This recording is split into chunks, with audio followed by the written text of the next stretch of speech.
ሪባ በተለይ በአሁኑ ጊዜ አኺረት ዘማን በጣም በከፋ ሁኔታ ነው ያለው። ወትሮ ሰዎች ሪባ የሚበሉም የሚያበሉም የተወሰኑ ነበሩ። ብዙዎቹ ችግረኞች ነበሩ። የዕለት ጉርሳቸው ስለሚያጡ ከባለጸጋዎች ሄደው ያው በራብ ከምጠበስ ምናልባት ይሸጋገራለሁ ብሎ በክረምት ለምሳሌ ገበሬው ዘሩ ያጥረዋል፣ ቀለብ ያልቅበታል። ያኔ ምህር ስወጣ ከፍላለሁ በሚል ተስፋ ሄዶ ከባለጸጋ ይበደራል። ያኔ ለሁሉም ጥቅም ነው ማለት ነው። ይሄኛው መሸጋገሪያ ይሆነዋል፣ ዘርም አግኝቶ ይዘራል፣ በመህር ያመርታል። ያኛውም ደግሞ ገንዘቡ ዝም ብሎ ከሚቀመጥ እንደገና የተሻለ ተንቀሳቅሶ ትርፍ ይዞለት ይመጣ ነበር ማለት ነው። አሁን ግን የሚገርማችሁ ሪባ የሚበሉትም የሚያበሉትም አብዛኛዎቹ የዓለም ሀብታሞች ሆነዋል፣ ድሆች ሳይሆኑ ማለት ነው። ማን ነው በቢሊዮን የሚበደር ምስኪን አይታችሁ ታውቃላችሁ? ሀብታም ነው፣ መላይን ያለው ሀብታም የሱ ስለማይበቃው መሽሩዑ እኔ አንድ 10 ሚሊዮን ካለኝ 10 ሚሊዮን ምን አላት ምን መሽሩዕ ትሰራልኛለች ይችላል። እንግዲያውሳ ሌላ 1 ቢሊዮን እንኳን መበደር አለብኝ ይላል። 1 ቢሊዮን ተበድሮ 1 ቢሊዮን ከ10 ሚሊዮን የሆነ ትልቅ ፕሮጀክት ይሰራል ማለት ነው። በዚህ መልኩ ሆኗል በአሁኑ ጊዜ ሪባ ማለት ነው። በዛ ሂደት ግን ስንት ድሃዎች ተጨፍልቀዋል ከስር። ለምሳሌ አንድ ዘመናዊ ቤት ከሰራ የድሆችን ሰፈር በሙሉ ጠራርጎ አጥፍቶ ነው ያ ሰው ያን ነገር የሚያቋቁመው ማለት ነው። ስንት ድሆች ናቸው ለመሽሮ መኪና እሱ ከተማው ማደግ አለበት ምናምን ተብሎ ታያት ተቀማጥ ምን ይዘው የቆየው እርሻ ጓሮ በደሳሳ ቤት በሙሉ ጥርግርግ አድርጎ መድረሻ ግን ይሄ ግን ተማንም ታውሮባ ያምጣት አሜሪካ ያንጣ እንትን እስከሳበ ድረስ አገራችን ማደግ አለባት ይላል። አገር ማደግ ማለት ማለት ነው ህንጻ ሰማይ መንካት ማለት ነው። አገር የሚያድገው ህዝብ ሲጠቀም ነው። ህዝብ የማይጠቀምበት ግንባታ ምኑ ነው ያደገው? አላህ ጋር ጦርነት ታልሆነ በስተቀር ማለት ዳን ከማስረከስ በስተቀር። ስለዚህ አላህ Subhanahu Wa Ta'ala ይሄን ደባ ያቃል ማለት ነው። የብልጣ ብልጦች የስግብግቦች መስክ ነው ሪባ እና ያለው የበለጠ እንዲኖረው ነው የሚያደርገው። ያጣህሳ ያለህም አንተ መሬት አጣጠብ ሂድ በቃ ቦታ እዚህ የለህም እየተባለ መባረር ነው ያለው እድል ማለት ነው። ስለዚህ ይሄ አደገኛ ስለሆነ አበክሮ አላህ ያቃል። በአሁኑ ጊዜ የደረሰበት የሰው ልጆች በትንሽ የሚቆጠሩ ሰዎች ናቸው የዓለምን ኢኮኖሚ በሙሉ ተግማሽ በላይ ከመቶ ከ200 ሰው የማይበልጥ ሰው ነው ኢኮኖሚ ያለው በአሁኑ ጊዜ የዓለም ገንዘብ። ሌላው ግን አፍተጅ ነው፣ ምንም የበይ ተመልካች እየሆነ ነው ያለው ማለት ነው። ለምን የደካማ ነገር ይዞ መስራት አይቻልም። በትንሽ ነገር በአሁኑ ጊዜ ሰርቶ መኖር አልተቻለም ማለት ነው። እየደቀቀ ነው የሚሄደው። አንድ ጊዜ ግን እንትን የሰበሩት ከዛ በኋላ እየጨመሩ ስግብግብነቱም እየባሰባቸው ለወንድሙም ለእናቱም ልጅ አያዝንም፣ እሱ ይደግ ብቻ። ይሄ ነገር አደገኛ ከመሆኑ የተነሳ ነው አላህ ፈእዘኑ ቢሐርቢን በሚል መልክ የገለጠው ማለት ነው። አላህ ወልአርዶ ወضعها للأنام ነው። መሬት ሁሉም ሰው ሰርቶ እንዲኖርባት የጋራ ንብረት አድርጌ ነው የፈጠርኩት። በአሁኑ ጊዜ ግን አፈጮሌዎችና ብልጣ ብልጦች ብቻ ሁሉን ነገር ጠቅለው ይዘው ሌላው ባዶውን እየቀረ ነው ያለው። ይሄ ነገር መምጣት የለበትም የሚለው ለዚህ ነው ማለት ነው። ኢላ ከማ يقوم الذي يتخبطه الشيطان من المس እና ይሄ የወገን መሽገር የሆነ የሰው እንደም እየመጠጠ የሚኖር ስግብግብ ነገ የውመል ቂያማ ለሁሉ መሳቂያና መሳለቂያ እንዲሆን በመንገር ላይ እንደወደቀ እብድ አረፋት ተዘግዝቆ ሲያንኮራፋ እንድታውት አረጋለሁ ይላል አላህ Subhanahu Wa Ta'ala።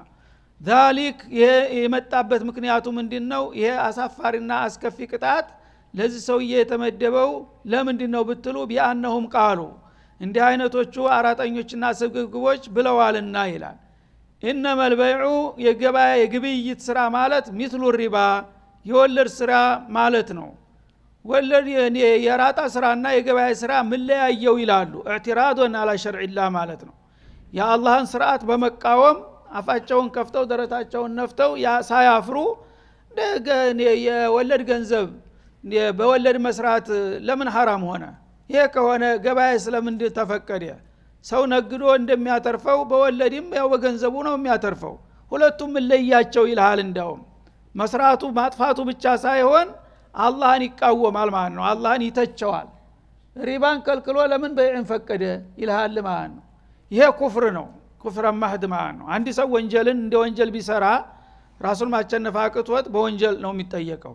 ግን አላህ ሐራም ያረገውን ነገር ለምን ሐራም ሆነ ሐላል ያረገውን ለምን ሐላል ሆነ ካልክ اعتراض አላህን ተቃራኒ ሆንክ ማለት የዛ ጊዜ باتفاق المسلمين ካፊር ይሆናል አንድ ሰው ለምን ሪባ ሐራም ሆነ ለምን ዚና ሐራም ሆነ የሚል ሰው ካፊር ነው باتفاق المسلمين ማለት ነው እና በአገራችን አንድ ዘፈን አስታውሳለሁ በልጅነት የገጠር ውስጥ ሲዘፍኑ የነበሩ አባዬ ሻሃችን ልብ ብለው ያልሙ ወዳ ተሰጠችው ምንድነው ሐራሙ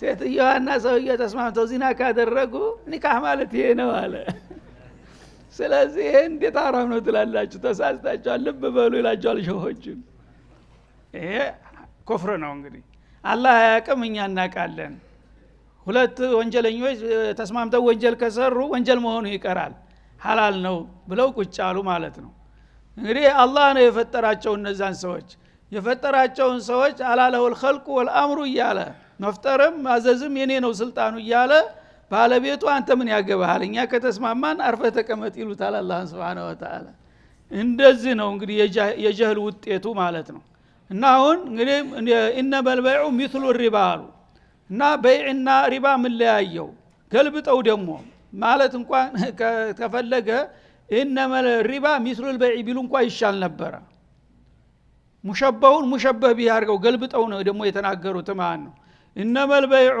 ገባዬ እንባል ይሄ ንግድ ስራ እኮ አሉ እንደ ሪባ ነው አሉ ሪባን በሐላልነት አስል አደረጉትና በይዕን ተከታይ ያደረጉት ቅርንጫፍ ያደረጉት ማለት ነው ግን ኢነመል ሪባ ሚስሉ البيع ቢሉ ገባዬ ንግድ ስራ አለ አይደለም ያው ማንኛው የንግድ ስራ ሐላል ነው የታወቀ ነው ሪባም ደግሞ ከዛ አንድ አካል ነው ቢባል እንኳን ቀለል ይል ነበር እነሱ ግን አክሱን አስሉን ፈርዑን አስል አድርገው ገልብጠው ተናገሩ ማለት ነው እንደዚህ በማለታቸው አላህ ጋር ጦርነት ከፈቱ የተባለው ለዚህ ነው በመብላትና በማብላታቸው ብቻ ሳይሆን ህጉን ራሱን ተጻረሩት ማለት ነው እና ሪባ ሐራም ነው ማለት ስተት ነው ሪባ ሐራም ነው ማለት ንግድ ሐራም ነው እንደማለት ነው ብለው ተከራከሩ ማለት ነው ይሄን በማለታቸው አላህ ደግሞ Subhanahu Wa Ta'ala ጉዳቸውን አፈላለሁ ብሎ የዛተው ለዚህ ነው ማለት ነው وأحل الله البيع وحرم الربا والحال أن الله حرم أحل الله البيع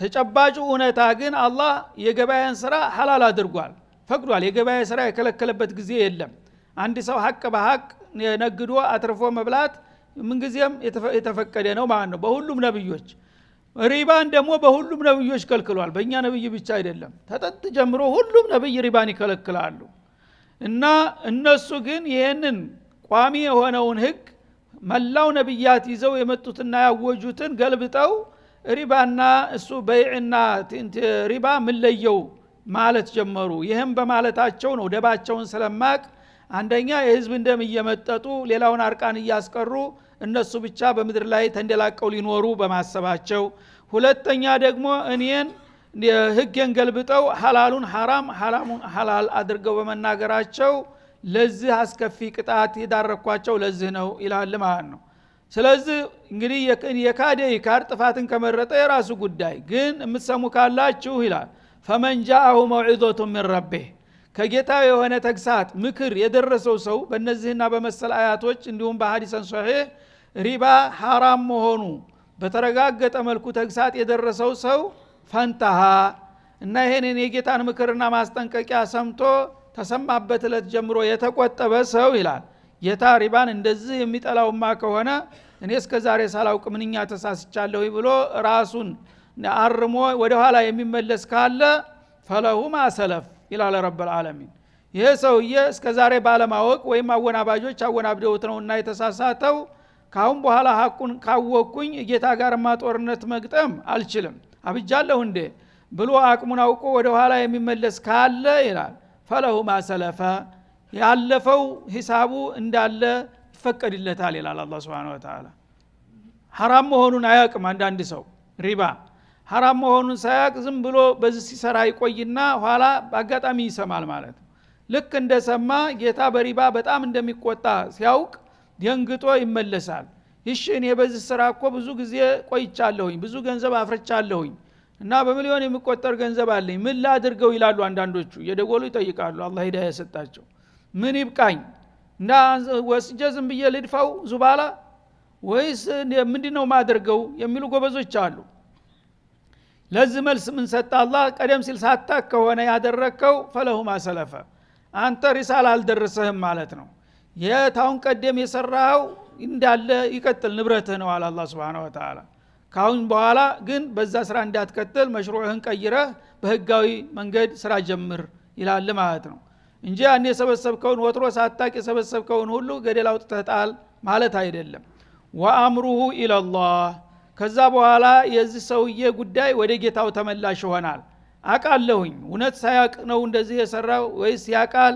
የሚለው ይጣራና በኔ በኩል ምላሹ ይሰጠዋል ለጊዜው ግን እስታላወቀ ድረስ ያንን ቀደም ሲል የነበረውን ሂሳቡን እንዳለ ሊጠቀምበት ይችላል ወደፊት ግን 1 ሚሊ ሰንቲም እንዳይጨምር ይላል ማለት ነው ወመን አደ ግን እንደ አይነት ወንጀል የለመደ ሰው እንደሱስ ነው ያቅበዘብዘዋል በቀን በወር መላይን ማግበስበስ የለመደ ሰው 100,000 10,000 ቢያስተርፍ ትርፍ አይመስለውም የዛ ጊዜ ያቅበጠብጠውና እንደገና ሊመለስ ይችላል ማለት ነው እንደገና ደግሞ ከመልሶ ተመጣ ወደ መጥፎ ስራው ፈኡላኢከ አስሐቡ النار እነዚህ የጀሃነም ድርጎዎች ናቸው ይላል አላህ እና ራሱን ማቸነፍ አቅቶት እስከዛሬ በሪባ ይሄን ያህል ገቢ አረግ ነበረ በወር 20,000 30,000 ሳይሆን ሚሊዮን የሚያተርፉ ሰዎች አሉ በሪባ እና ያ ነገር ሲቋረጥባቸው የሚበሉት የሚጠጡት አላጡት ስንት መሽሩ አላቸው ግን ሱስ ይዟቸዋል ይሄን ያህል ሚሊዮን አገባ የሚለው ሲቀር ያቅበዘብዘውና እንደገና መልሶ ይገባበታል ማለት ነው ያንን ካደረገ ያው ከዲኔ ዱንያ ይበልጥብኛል ማለት ነውና የዚህ አይነቶቹ አቋመ ቢሶች የጀሃነም ድርሻ ይሆናሉ ሲል አሁንም ዛቻውን ይቀጥላል ማለት ነው ሁም ፊሃ ኻሊዱን ጀሃነምም ከገቡ ደግሞ በሷ ውስጥ ለዘላለም ኗሪ ዘውታሪ ይሆናሉ የሚመለሱበትም እድል የለም ይላል ለምን ቅድም ባለው መሰረት ወአሐለ الله انما البيع مثل الربا የሚለውን መርሁን እየቀጠሉ ነው እና ዝም ብሎ ነው ይሄ حرام ሪባ حرام ነው ምናምን የሚባለው ነገር ዝም ብለው ባክህ በሚል ስሜት ነውና የተመለሰው ካፊር ነው ማለት ነው ካፊር ከሆነ ሙኸለር ነው የሚሆነው በጀሃነም ኢማን ቢኖረው ግን አላህ በዚህ መልኩ አጠንክሮ ተተናገረና ካስጠነቀቀ በኋላ እንደገና ወደ ሪባ የሚመለስ አይችልም ነበር ዲኑ ይቅርብኝ የራሱ ጉዳይ ያው ገንዘብ ማግበስ ይሻለኛል ብሎ ከሆነ ይሄንኑ ገንዘብ ሰብስቦና አከማችቶ ነገው መልቂያማ ይቆሰቆሳታል በማለት ያስጠነቅቃል ማለት ነው ከዛ በኋላ ሰዎች በሪባ ህገወጥ መንገድ ገብተው የሚሰሩት ምን ለመሆን ነው ተሌላ ሁሉ የበለጠ ሀብታም ለመሆን ብቻ ነው የሚበሉት የሚጠጡት የሚለብሱት የሚያጊጡት አጥተው አይደለም የዕለት ፍጆታቸውን ለመሸፈን አይደለም ብዙ ጊዜ የሌላ የበላይ ሀብታም ሆነው ለመታየት ነው እና በጨመርኩ ቁጥር በልጣለው ሌሎችን ወዳደራለው በአሁኑ ጊዜ በአመት ይወጣሉ የዓለም ሀብታሞች አይደለም በሰንጠረዥ ይወጣሉ አንደኝነትን ማን ወሰደ ሁለተኛ ያ ነው ትልቁ ዓላማቸው እነሱ እና እኔ በስንተኛ ደረጃ መሆን አለብኝ አንደኛ ደረጃ ባይቻል በመቶ ደረጃ እንኳን የሚወጣው ትልቅ ሀብታም ነው በመቶ ደረጃ እንኳን የሚወጣው በ20 በ30 የሚወጣው ማሻአላህ ነው ስለዚህ ገንዘቡን እየቆለለ እየከመረ ዝና ለማትረፍ ነው ገለኮ በአለም ሶስተኛ ነው ይላል አራተኛ ነው ይሄ መባልሽ ምንድነው የሚያመጣ የሚጠቅምህ ሱብሃንአላህ አላህ ግን ማለት የምሐቁ الله الربا እናንተ በየጊዜው እየተከመረና እያደገ ገንዘቡ ያው እፎይታ ይሰጠናል ደስታ ያላብሰናል ብላችሁ ብትሮጡ አላህ ደግሞ ሪባን ፋይዳ ተሳቢስ ያደርገዋል አለ በረካ ቢስ ነው የሚሆነው ሁሉ ነገር ገንዘቡ ይቆለላል ግን በረካ የለውም ሁሉ ነገር ግራ ያረግብሃል ቤተሰቦች ዱርዬ ይሆናሉ ሚስትህ ሌላ ሰው ትፈልጋለች አንተ ገንዘብ ጋር ነው ሌተቀን ሁሉ ነገር ቤት ስገባ ጀሂም ነው ሁሉ ነገር የሚጥም ነገር የለም እፎይታ ነገር የለም እኛ ያለንበት ኒዕማ አናቅም ትንሽ ደረቅ ነገር በልተን ቤተሰቦቻችን ጋር ተሳስቀን ተጫውተን እፎይ ብለን እናድራለን በገንዘብ የተጠመዱ ሰዎች እኮ ቤታቸው ገብተው እፎይ ብለው ማድር አይችሉም ጀሃነም ውስጥ ናቸው ከወዲሁ እሱ ማለት ነው የመሐቁ الله الربا ሪባቸውን በረካውን ያነሰዋል የቤት የቤተሰብ ፍቅር ምን የሚባል ነገር የለም ይላል አላህ Subhanahu Wa Ta'ala ወይርቢ الصدقات ቀደም ሲል እንደተጠቀሱ ግን የአላህ ወዳጆች ያገኙአትን ነገር ለራሳቸው ተጠቅመው ደግሞ የተረፈቻቸውን ለሚስኪን ለተራበ የሚያካፍሉት ግን ገንዘባቸው ትንሽ ናት ውስናት ግን በረካ አለባት። ዩርቢሃ ማለት ዩባሪካ አላህ ያችን ትንሿን ገንዘብ ይባርክላቸዋል። ከራሳቸው ከጎረቤቶቻቸው ከወገኖቻቸው ጋር ተፋቅረው ተከባብረው ይኖራሉ፣ በረካ ሆኖላቸዋል ይላል። እነዚህ ግን ተከምሯል፣ በረካ የለም፣ ሹእም ነው ያለው፣ በውስጡ ጭቦ ነው ማለት ነው።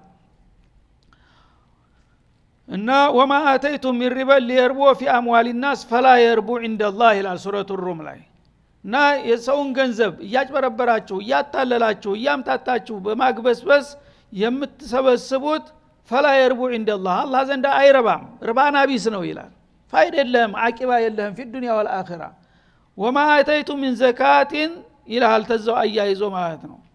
በአላህ ብላችሁ በሶደቃ መልክ ግን የምታወጧት ነገር ትንሽም ብትሆን ኡላኢከ ሁሙል ሙድዒፉን እነዛ ናቸው የካበተ ገንዘብ ባለ ንብረት የሚባሉት ረበል ዓለሚን ዘንዳ ትልቅ አጅር ተከምሮ የሚያገኙት ይልሃል ማለት ነው።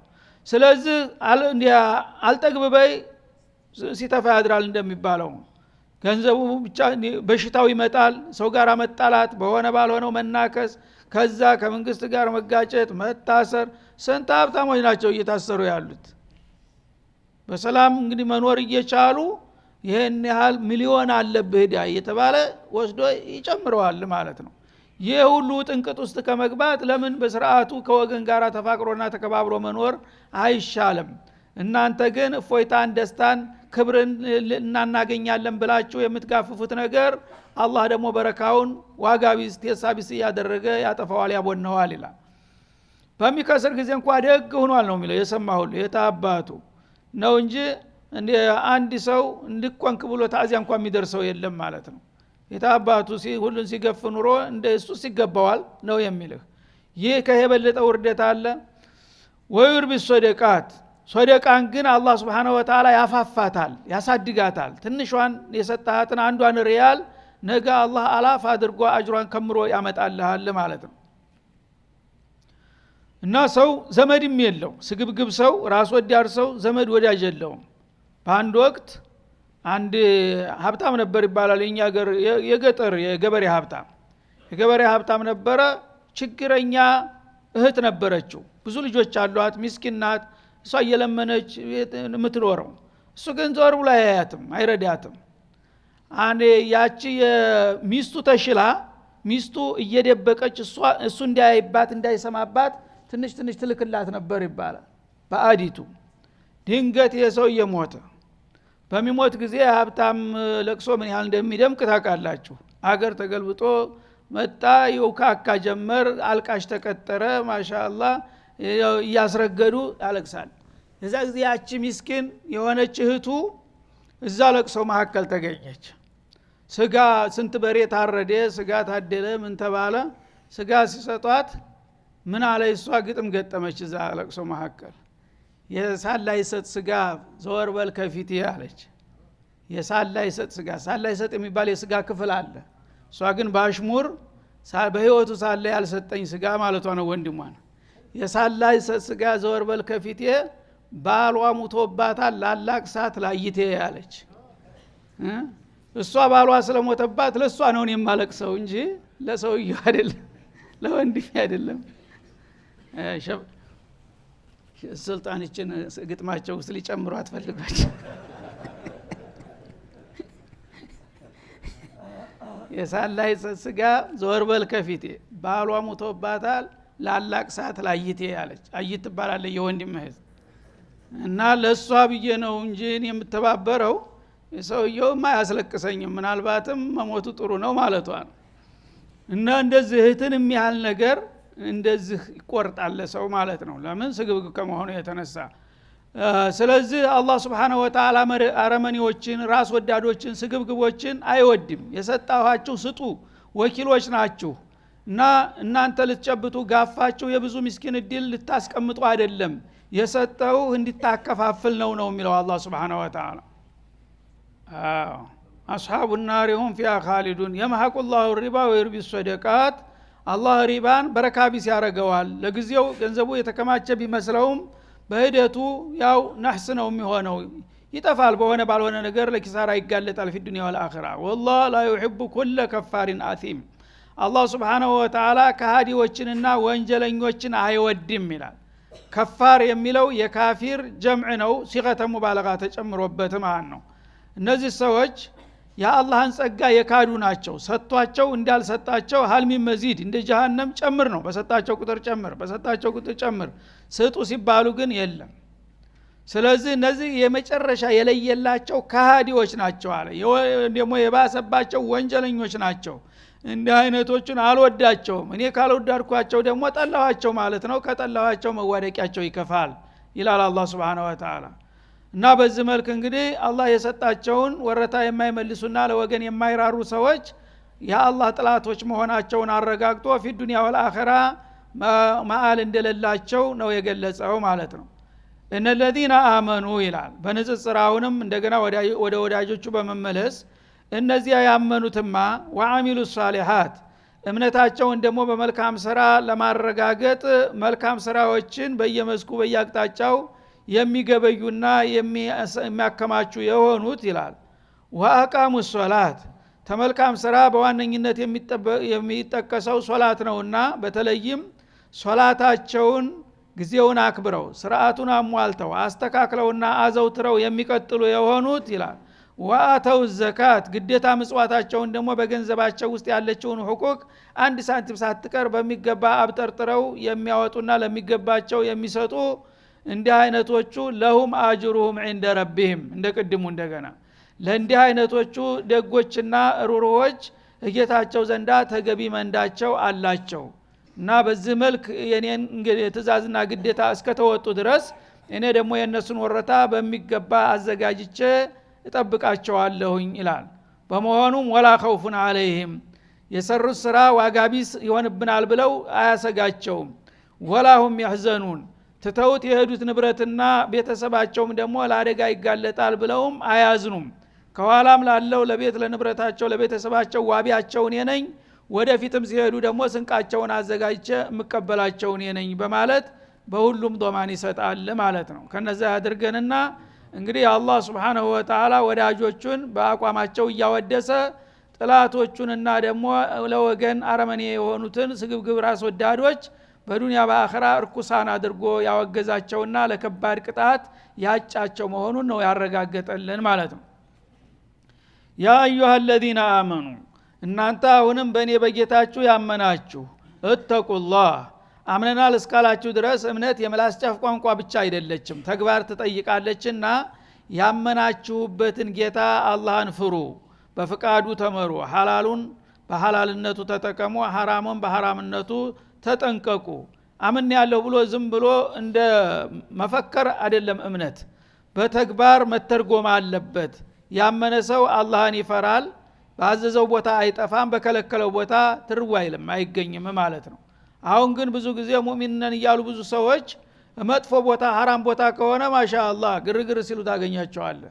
ኸይር ነገር ላይ ግን ደብዛው የለም። መስጂድ ላይ ሶፍ ላይ ስታየው የለም አንተ የተባለው ሰው ሁሉ ማለት ነው። ይሄ አይደለም የኢማን መገለጫው ይላል ታላቁ ሸኻችን ሼህ መሐመድ ሳኒ ረሂመሁላህ። በአንድ ወቅት አዲስ አበባ ላይ የወሎዬዎች ትልቅ እድር የሚባል ነበር። ትልቅ እድር ይባላል። ወሎዬ የተባለ ሁሉ እዛ እድር ውስጥ አለ። ያ እድር ምንድነው ተግባሩ ሲባል በአመት አንድ ጊዜ ድል ያለው እንትን መውሊድ ደግሶ ማስጨፈር ነው። ሌላ ምንም መሽሩዕ የለውም። ሰው ሲሞት ያው ለሞተበት መቀበሪያ ሳንቲም ይሰጣል። ሁለተኛው ተግባሩ ትልቁ እድር በአመት አንድ ጊዜ ብዙ በሬዎች አርዶ የመውሊድ ማስጨፈር ነው። እዛ ይጠራሉ፣ ሀጂ ይሄዳሉ። ሲሄዱ ወሎዬ ሀብታም ያን ያህል ያለ መኖሩን አያውቁም ነበረ ከተማ ውስጥ እሳቸው። እና ብዙ ጊዜ እንደምታውቁት እሳቸውን የሚቀርቧቸው የሚረዷቸው አላህ የወፈቃቸው ሌሎቹ ዜጎች ነበሩ። እና በዛ አዲስ አበባ የሚበዛው እንግዲህ ብሔረሰብ ታውቃላችሁ፣ እነዛ አብዛኛዎቹ የሚጠቀሙት እነዛ ናቸው። ቤት የገዙላቸው፣ መኪና የገዙላቸው። ሌሎቹ ግን አንቱ የተባሉ ሀብታም በየግላቸው ሊገዙ የሚችሉ ሀብታም ነበሩ። እነዛ ግን የሚታዩት በዛ መውሊድ ላይ ብቻ ነው። ሱፋቸውን ለብሰው ከረበታቸውን ደቅነው ግርግር ዘጥ ዘጥ ዘጥ ስሉ ሲያዋቸው እንዴት ሲያምርባችሁ እንደው አወል ሶፍ ለምን አናያችሁም አሉ። የመጀመሪያው እናንተ የእስላም መገለጫ መድረካችሁ ይሄ መውሊድ ነው አሉ። እናንተን ይሄ ሁሉ ሰው አለ ወይ አሉ። ወሎዬ ሀብታም ይሄን ሁሉ አለ ወይ? እንደዚህ ሲያምርባችሁ ምን አለ አወል ሶፍ አንዱን እንኳን አይቼው አላቅም አሉ። ስሜታቸው ትዝብታቸውን ቁጭ አረጓት በአንድ ጊዜ ማለት ነው። ይሄ አይነት ነገር አይደለም። ኢማን ማለት ስም አይደለም። እተቁላህ አላህን ፍሩ ማለት ምንድነው? አላህ የከለከለ ቦታ ሙእሚን ከሆንክ ለምን ትገኛለህ? ለምን ሰካራሙ ጋር ትገኛለህ? ለምን ባለስልጣን ጋር ትጨፍራለህ? ለምን ጠጮች ጋር እንትን ትላለህ? ሚስኪን ላይ ግን እጅን ሲዘረጋ አትታይ። መስጂድ ላይ ሶፍ ላይ አትገኝም። ምኑ ላይ ነው ሙእሚንነትህ ነው የሚለው አላህ Subhanahu Wa Ta'ala። እና እተቁላህ አላህን ፍሩ ወዘሩ ማበቂየ ሚን ሪባ። አላህን የመፍራቱ አንዱ ምልክት ምንድነው? የሪባ ስራ የለመደ ሰው ሌላው ስራ ይመስለው። ምክንያቱም ሪባ በአንድ ጊዜ ያልተጠበቀ በላይ ነው ይዞ የሚመጣው ማለት ነው። አሱም ምን ያህል ነው በአንድ ተነስቶ ነው ሰማይ የሚወጣው፣ ሲወድቅም ደግሞ እንደዛው የማሐቁላሁ ሪባ ብሏልና ማለት ነው። ስለዚህ ወዘሩ ማበቂየ ሚን ሪባ፣ ከሪባ ገንዘብ ፍርፋሪ ካለ ተውባ ካደረጋችሁ በኋላ አትልከስከሱ። ሪባ ጋር የተገናኘውን ሂሳብ በሙሉ አንቀራችሁ ትፉት ሙእሚን ከሆናችሁ ይላል አላህ Subhanahu Wa Ta'ala። ማበቂየ ማለት እንግዲህ ሂሳብ ይኖርሃል ማለት ነው። እንግዲህ 100,000 አንዱ ቦታ ላይ 200,000 1 ሚሊዮን ግማሽ ሚሊዮን ይኖርሃል በየቦታው። ሪባ ሐራም ነው አላህ ጋር ጦርነት ነው ማለትን ሲሰማ በቃ እስከዛሬ ሳላውቅ ነው እንደዚህ የተጨማለኩት፣ ከዛሬ በኋላ ግን ደውለህ በየደንበኞች በቃ ካሁን በኋላ ሂሳብ የለብህም ትጨላለህ የተረፈው በልስቲ ጎበዝ ከሆንክ ይላል አላህ Subhanahu Wa Ta'ala። የተረፈው ፍርፋሪውን እንኳን ተወው፣ ዋናውን ገፈህ ወስደሃል እና ያችን የትንጥብጣቢዋን እንኳን ለምን አትተውለትም ይላል አላህ Subhanahu Wa Ta'ala። ኢን ኩንቱም ሙእሚኒን ተመልከተ፣ አማኞች ከሆናችሁ ኢማናችሁ በዚህ ይፈተናል። የተወሰነ ገንዘብ በሐራም የሚመጣውን ገንዘብ ትቻለሁ ለማለት የማያስችልህ ከሆነ ኢማንህ ምኑ ላይ ነው ሙእሚን የሆንከው ይላል። ስለዚህ ነው ነብዩ አለይሂ ሰላቱ ወሰለም በሐጀተል ወዳዕ ሪባን በጃሂልያ በጣም የደራ ነበር እና ሪባ ካሁን በኋላ ተህተ ቀደመየ هذه አሉ። በሪባ ስራ ዓለመል እስላም ውስጥ ካሁን በኋላ አንድ ነገር እንዳልሰማ የመጀመሪያው ኢልጋ ማረገው ውድቅ ማደርገው ያጎቴን የአባስን ሪባ ነው አሉ። አባስ ታዋቂ ነጋዴ ነበሩ፣ በጣም ሀብታም ነበሩ እና በሪባ ይሰሩ ነበር በጃሂልያ ጊዜ ተመስለማቸው በፊት ማለት ነው። አሁን ያልተዘጋ ሂሳብ ነበረ ማአት በየክፍለ ሀገሩ እና ከዛሬ ጀምሮ የአባስን ሪባ ኢልጋ አድርጌያለሁኝ። እስቲ ተዛሬ ጀምሮ አባስ አበሯቸው አለ ልጆቹ አሉ። ታውን በኋላ በሪባ ሂሳብ አንድ ሰው ብትጠይቁ እኔ የለሁበትም አሉ። ውድቅ አድርጌዋለሁ خلاص በእኔ ኃላፊነት የአባስ ሪባ ሂሳብ ያለበት ሰው በሙሉ ነፃ ሆነሃል ብለው አወጁ ነብዩ አለይሂ ሰላቱ ወሰለም። ጸጥ ማን ነው የሚናገረው? እንደዚህ ነው ጎበዝ ማለት ማለት ነው። ይሄንን ግን የሪባ ገንዘብህን እየሰበሰብክ እያግበሰበስክ ሙእሚን ነኝ ብትል ማን ነው የምታታልለው ነው የሚለው አላህ Subhanahu Wa Ta'ala። هذا وصلى الله وسلم على النبي وإلى اللقاء والسلام عليكم ورحمة الله وبركاته.